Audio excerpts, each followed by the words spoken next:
sadly for the market and great for us is down markets are great for us. We get a huge uplift when there's a down market because people have to be serious around innovation and kind of like getting out and hustling, not only keep their head above water, but actually grow. We had a rule day one. When I talked to the team, I said, okay, so our new focus is innovate or die.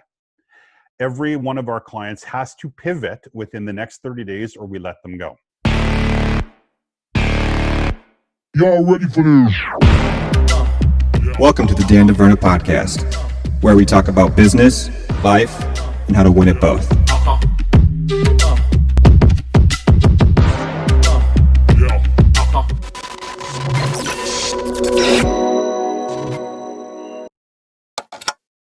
Here with my longtime business coach, mentor, business coach to the stars, Chris Flett.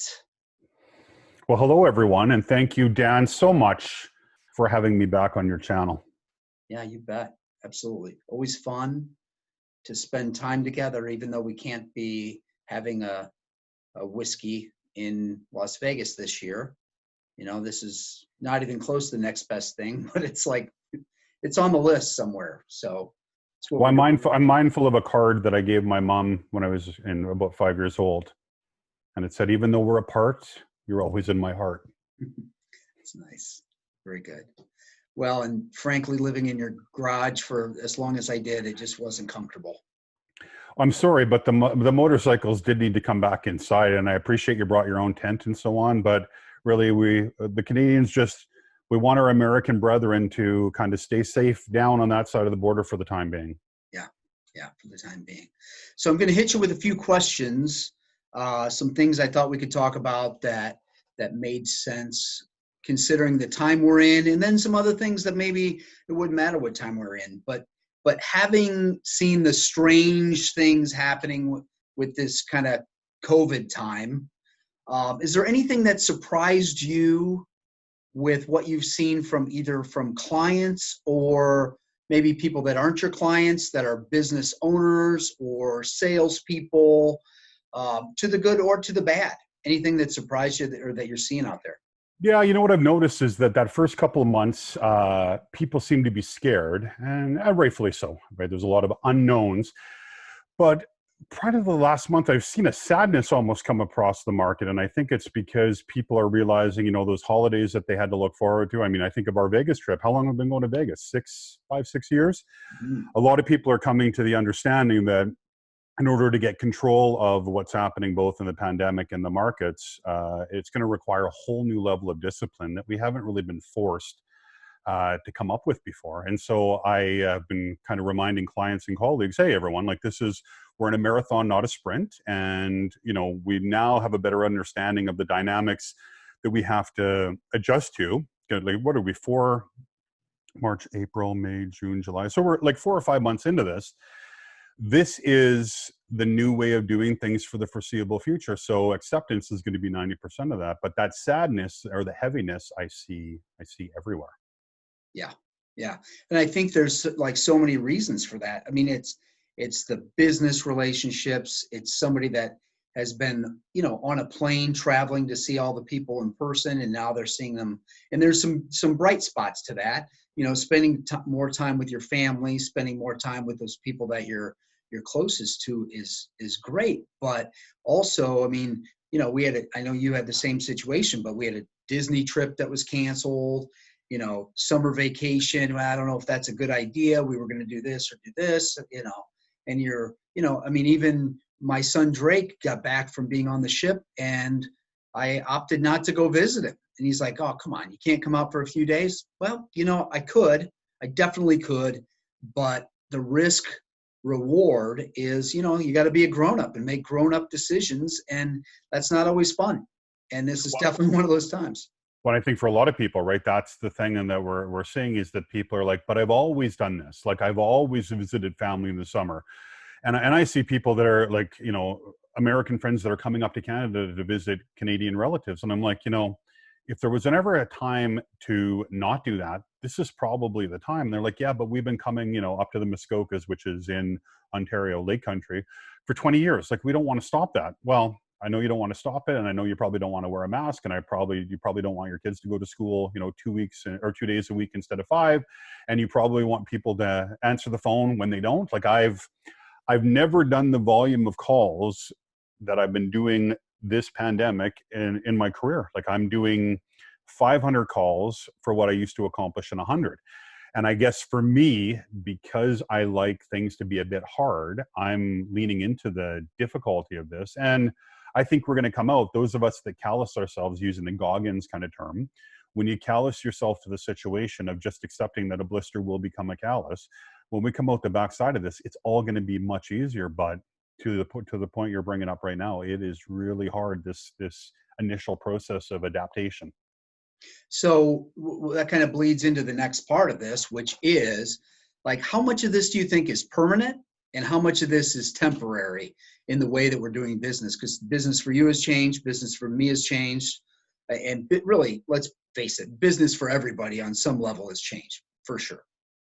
Well, I think a lot of the short-term stuff is the way that we're connecting with each other, but the long-term, I think, is going to be changed forever. I think office space is going to be changed forever. I think travel is going to be changed forever. Like even our Vegas trip, I was talking to a couple of the boys from up here, and we're like, if Vegas happens next year, maybe we'll drive. And so the thought a year ago of driving, 1,600 kilometers, 1,000 miles, as compared to getting on a plane for 2 hours, that wouldn't even be a consideration. But now we're thinking through, how do we make adjustments to stay safe, to make sure that we're mindful of what everyone kind of needs to come out of it, and to kind of continue on the next stage. But one of our friends who just, invested hundreds of thousands of dollars into a new commercial space has basically decided that they don't need that space anymore, and they're going to allow their team to work remotely. And I think that, we've always worked remotely, right? All of our work is by phone and so on, but I've always been adamantly against doing presentations remotely. I'm an in-person guy. I like to feed from my audience. Like I like that interaction. I like shaking hands afterwards. I like all of that.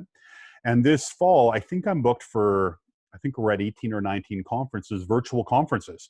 And I'm charging less because I don't have to travel there, right? If I go to New York, I travel the day before the event. I'm there the day of the event.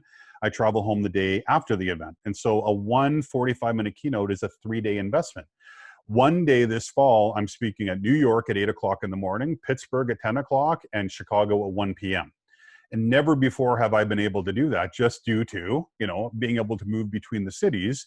But in this situation, I'm making 50% of my speaking fees. I'm making 150% of what I would normally make in a day rate as a speaker. And I have exposure to 3 times the audiences rather than 1. And so my own evolution has gone from I don't speak remotely to I may only speak remotely in the future, even when it's safe to travel in person. Yeah. So in this case, you're kind of taking advantage of the opportunity to kind of pivot, right? Like hey, I'm an in-person guy, but for now we're not going to do it in person, and we'll see if that's permanent or we'll see if it's temporary. But that is like that. I love that conversation, that there's people that are kind of taking this lemon and making lemonade out of it. Have you seen that with other business owners or salespeople, or the people that you're talking to that are either in your flock or outside, that you're seeing you're starting to really like catch a groove with this? Everybody. And so I know that sounds weird, but everybody, we made it a mandate. Our coaches, sadly for the market and great for us, is down markets are great for us. We get a huge uplift when there's a down market because people have to be serious around innovation and kind of like getting out and hustling. And never has there been a market really since the financial crisis where people have had to hustle to, not only keep their head above water, but actually grow. With our clients, we had a rule day one. So I came home from my Exploded tour on March 13th, Friday the 13th. And when I talked to the team, I said, okay, so our new focus is innovate or die. Every one of our clients has to pivot within the next 30 days or we let them go. And so on Monday, the call started going out saying, everyone, it's time to innovate. We think this is going to go on way longer than they're forecasting. Because back then, you'll remember, Dan, the news was saying, this could be 2 months, right? Like this is probably going to hold till May or June. when we were talking to the brainiacs at Morgan Stanley, their economists, they said this could be a 2 to 5 year recovery. And they were saying that back March 16th. Mm-hmm. And so we reached out to all clients saying, we're not waiting it out and you're not waiting out. You're not going to feed off of your corporate treasury and wait for the good things to happen. We are adjusting sail, or we're not working together anymore. And thankfully, we've, I guess, developed the trust and the intimacy with our clientele that everyone's like, okay, let's come up with what the new plan is. And I'm happy to say only one of our clients has failed, and we have literally tens of thousands under management. One has failed because they were short on capital at the wrong time. Their market dissolved, and their market was quite limited anyway, and they got into trouble. And so we have now helped them kind of find a new opportunity that they're working in. But even, you'll remember my friend Caroline, who you met in Vegas, who does a lot of event stuff. Like literally overnight, her business, of course, shifts because she's an in-person event planner doing world-class events all over the world. I mean, the one we went to in Vegas, how many people? 20,000? Remember that? I bet more than that. Yeah, but remember, like they said, the budget was like $1 million on tequila, yeah. Global events, and like overnight, those changed. Right. And so she has shifted her model to coach corporations on how to run remote events, which she knew how to do from back in the day when people couldn't attend events, but they still wanted them involved. And so she has emerged from, let's say, one of 20 people that can do what she does on the globe on that scale to one of one, the leader in how events get run remotely. And of course, she is getting the spoils and the benefits of being that person. Corporations, I mean, associations, probably even ones like you're a part of, right? Like the investment associations are now reaching out because they can't afford to not have some type of a member event for a year because members will leave. Yeah. And so she has gone from she's our ringer to she is the lifeguard to our business model, and she's being rewarded accordingly. Yeah, that's awesome. So in your situation, it sounds like most everybody was on board when you guys went to them. If you look out to the people that are not being coached, which is most business people, like how many business people do you think really kind of get it anyways? I mean, like it's nice. I've had you as a coach for 10 years and hey, it's time to adjust and shift, think about this shift and think about this shift. That's nice. How are the people that don't have that? How are they doing? And how many people out of 100 do you think in the business world really understand what it really takes to own a business and to run a business successfully? Conservatively 2%. And so what I'm noticing in the market, and I've seen companies that were very strong a year ago that are going bankrupt or are shutting down. I've seen partnerships dissolving. I think the fundamental catch is, and on that video that you did with me on my channel, we talked about how people don't plan. And so there was a stat way back in the day when I taught marketing in around 2000. I taught it at an organization called Community Futures, which got unemployed people to become self-employed. And the stat back then, which I can't believe got better, so it could have only got worse, is it said 10% of North American businesses plan for their business on a yearly basis. So 1 in 10, 10%. Of that 10%, 10% write it down. So the 10% that plan might sit down with their team and say, okay, guys, like, what do we want to do this year? But 10% of that 10%, so what is that, 0.1%? Or yeah, 10% of 10%, yeah, is 1%. 1 out of 100 companies has a written plan that they follow. The success rate at the time, so this is back at 2000, was 98.7% regardless of market dynamic, because they had a measurable that they could measure their strategy against. And so I know, like you, Dan, and like in our business as well, as soon as we saw the wind starting to shift, and I noticed them when I was in Santa Barbara in early March, I immediately looked at our plan and decided how it needed to be adjusted given what I thought was coming. And I continued to tweak that, but I'm tweaking a plan that is 100% complete. So I'm making little adjustments where a lot of people were scrambling going, I guess we should come up with a plan. Many of those businesses are shut down and they will never reopen. That's something. Let's shift gears a little bit from everybody else to just to kind of you and I. And one of the things I like about our relationship, and we're kind of showing people in this next part something that we do all the time. So I ask you, we're texting back and forth, communicating about things like habits. And I think one of the most important things in life is having some certain habits.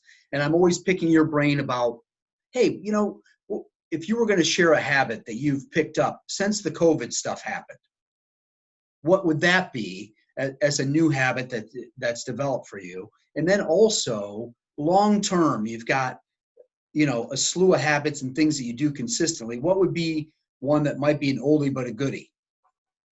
That's a great question. Well, so the new habit that I picked up is I regularly, pre-COVID, did 1 hour of cold calls a day. And I've done that basically for the last 20 years. I do 1 hour of cold calls every workday. If I miss a day, let's say I'm traveling or whatever, and I don't finish the hour, I add it to the next day. And so if I only did 20 minutes on Tuesday, I might do an hour 40 on Wednesday. When COVID was hitting and I had a really basic idea of where I thought it was going, I mean, I didn't know it was going to be what it's become. I saw a small percentage of that. I decided that I was going to make as many calls as required each day to get the same number of responses as I was getting on 20 calls.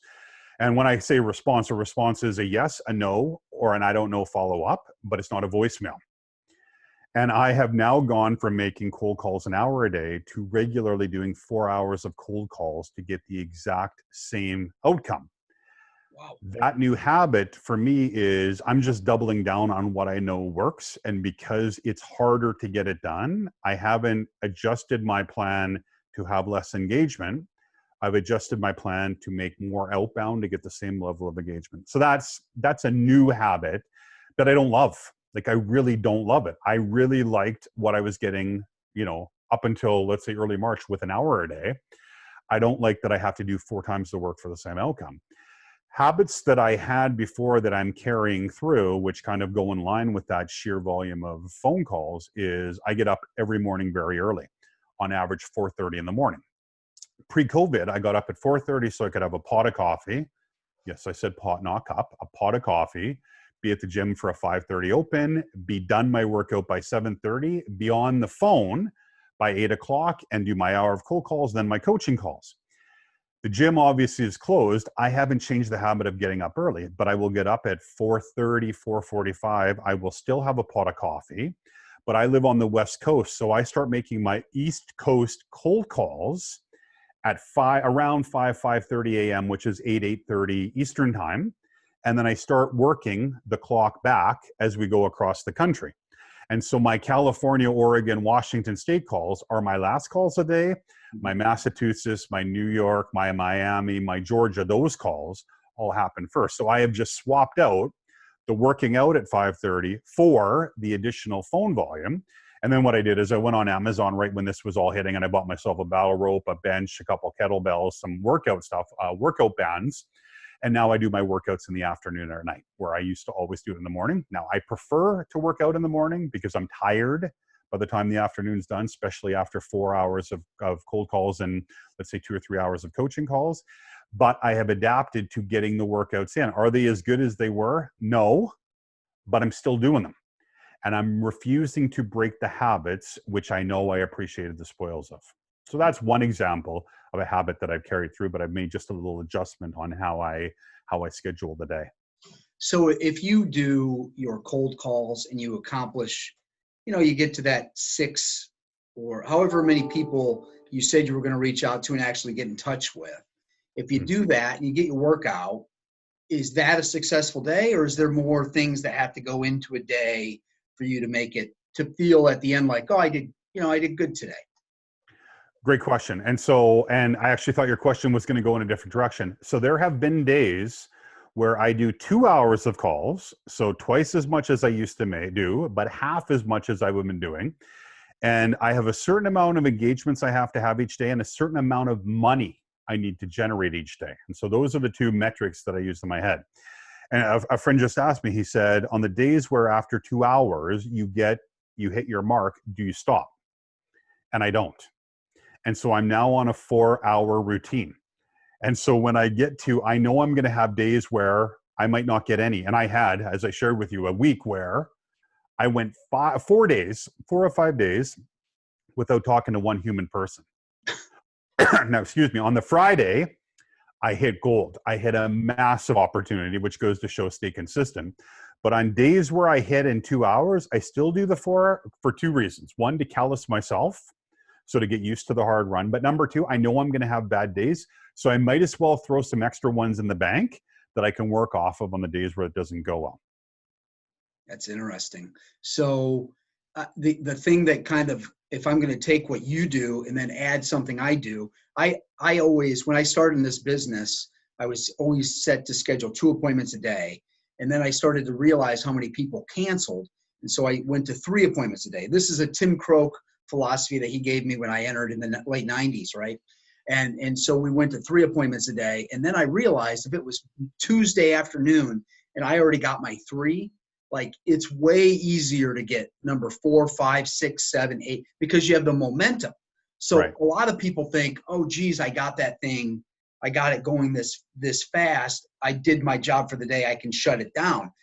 Some days I would do that. I mean, truthfully, I would do that. But other days, most days, and those are when sometimes it just, you have days where it's easy to run and other days where it's just miserable to run. And Well, so, you know that, I mean, because we play blackjack, right? Aces follow aces and faces follow faces.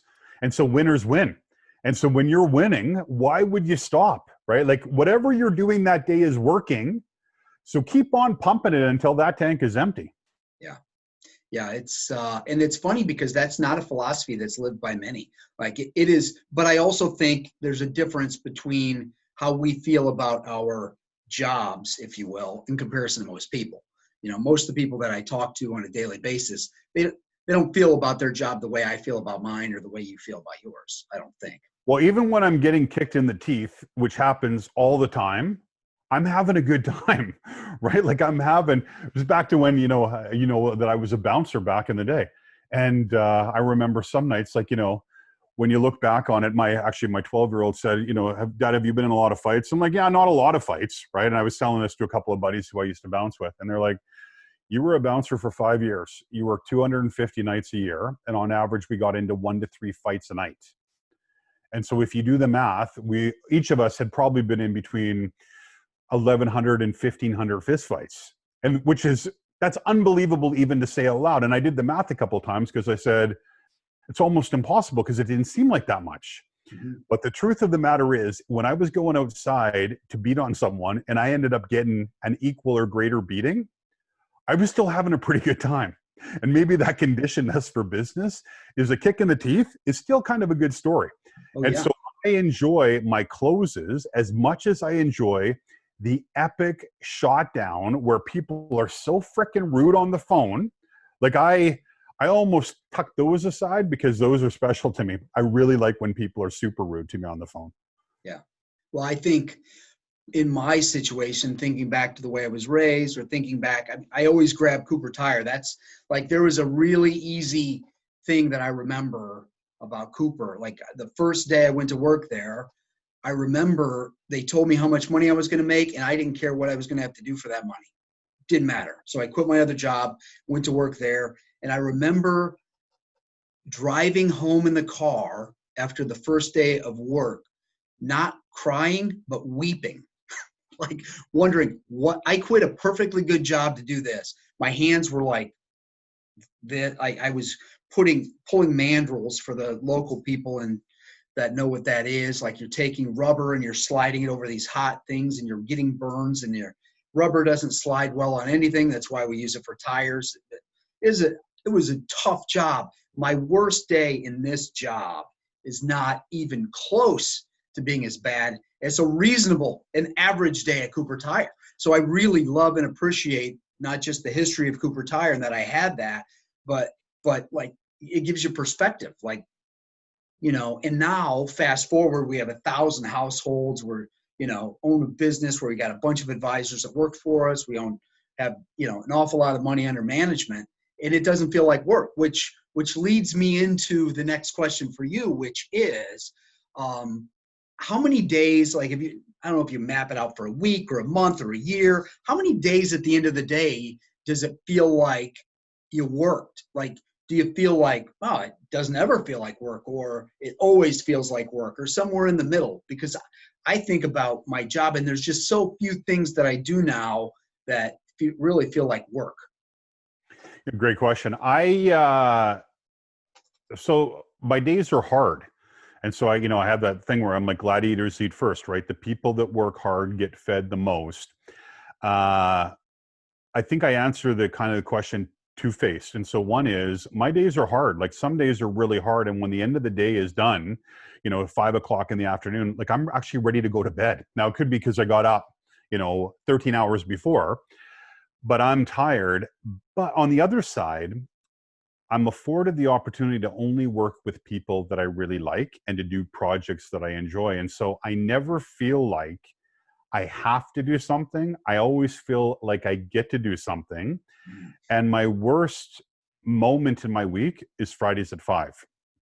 Because I feel like, if you think of a hockey analogy, I feel like I'm getting put in the penalty box from 5 o'clock on Friday until Monday morning at 8 a.m. Because most people are not doing anything on the weekend. I've actually trained myself to not work on weekends, but I used to go into a depression Friday afternoons, because it's like the last day at Disneyland for people that like Disneyland. Is like, this is the last ride, and then we have to go home. And I always felt like I don't get to talk to anyone now for 72 hours. Like, this doesn't seem fair. So my work is hard. It takes, the responsibility, like you. When I get the calls right, clients do very well. Business grows, they make a lot of money. If I get something wrong, the consequences could be huge. Same with you, Dan. Mm-hmm. And so I take a lot of responsibility in making sure that I'm showing up and I'm doing what I'm being paid to do. But inversely, like, at the end of a long day, I'm tired. Like, I've had enough. It's not uncommon for me to sneak out in the garage, and in our garage we have a 132-inch projection screen. It's not uncommon for me to go out there with the cigar after supper with the family and have quiet time for a couple hours, because I've spent 6-7 hours talking to people. And so you come up with these little coping mechanisms to give yourself a little bit of a break before you get back into the battle. But it's a battle that I welcome. Yeah. So I got time for one more question, and that is, and I'm referencing, over the course of this summer, my son Derek has been kind of back in my house a lot. So we have a nice spot. There's an apartment above the garage. He's been around a lot, and it's really great. He's doing some jujitsu with me, and we're enjoying that together. But I'm thinking of, for me to be dad and tell him things, it doesn't always go the best. But if you were able, whether you were going to talk to Derek, who's 27, or if you were going to go back and talk to Chris when Chris was 27, like, what would you, like, what parting wisdom, what would you go back and say, hey, Derek, or hey, Chris, like, here's a couple things that I wish somebody would have told me, or maybe somebody did tell you, and you're like, that was a really valuable nugget there. So are we able to bleep out anything on this channel? Yeah, for sure. Okay, so the advice that my dad gave me, that I give all young people now, is my dad, when I think I was 15 or 16, I told him I wanted to be wealthy. And my dad was of that mindset, right? Like, you can create the life that you want. And so my dad's advice to me was, eat for 20 years and learn a craft. And if you do it for 20 years, so bypass the holidays, bypass the big cars, bypass the debt, bypass all of that. If you eat for 20 years and learn your craft and how to manage and engage people, you will live the rest of your life as a king. And so from 16 to 36, I didn't go to Costa Rica on university, university spring break. Like, every summer, the day after university let out, I was working 3 jobs. Landscape in the morning, restaurant in the evening, bounce at night. I'd sleep from 2 until 6. I'd get up in landscape, and I did that. I worked a job 7 days a week, but I worked those 3 5 days a week. And so at 36, I was already in a financial position to never have to work again, for my kids to never have to work again, for my grandkids to never have to work again. and I took my first vacation. And you know what I was thinking on my entire vacation, Dan? Guilt. No, I wish I brought my laptop so I could get some work done. Yeah. Because after 20 years, and I mean, it wasn't the whole 20 years, but of eating, learning the craft, learning what to do, learning what not to do. I mean, half of what I get paid for is to get clients to not do things that are going to be a mistake because I made them. Mm-hmm. And the benefit I had is at 36, I was full-time in Go Seal. Think Tank, I think, was already sold. I got to hang out with people that I liked, talking about my favorite topic, and got to work with them in building their businesses, 20 hours a week. And that really, my dad's gone now, but his best piece of advice was that. So if I was talking to Derek or to young Chris, or what I say to my 12-year-old is, nothing is below you. Eat, learn your craft, and if you forego and just defer. I didn't say I was never going to take a holiday. I never said I was going to have a sports car or a nice house or any of that.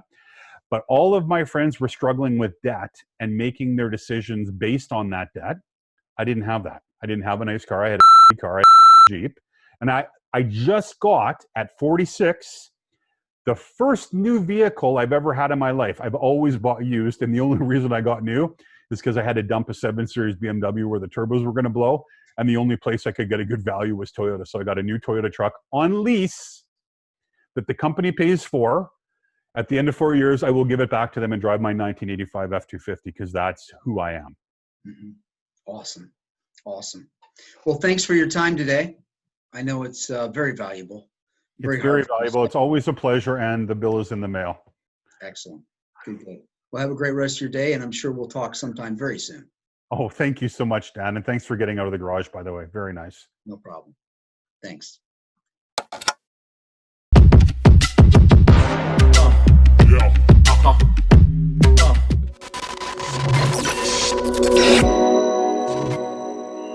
DeVerna offers products and services using the following business names: Creative Financial Partners, Insurance and Financial Services, Emeritus Investment Company, LLC, AIC, member FINRA, SIPC, Security Investments, Emeritus Advisory Services, AAS Investment Advisory Services, AIC and AAS are not affiliated with Creative Financial Partners. Products and services are limited to residents of states where the representative is registered. This is not an offer of securities in any jurisdiction, nor is it specifically directed to a resident of any jurisdiction. As with any security, request a prospectus from a representative. Read it carefully before you invest or send money. A representative will contact you to provide request information. Representatives of AIC and AAS do not provide legal or tax advice. Please consult your tax advisor or attorney regarding the situation. Whew. Thanks for watching.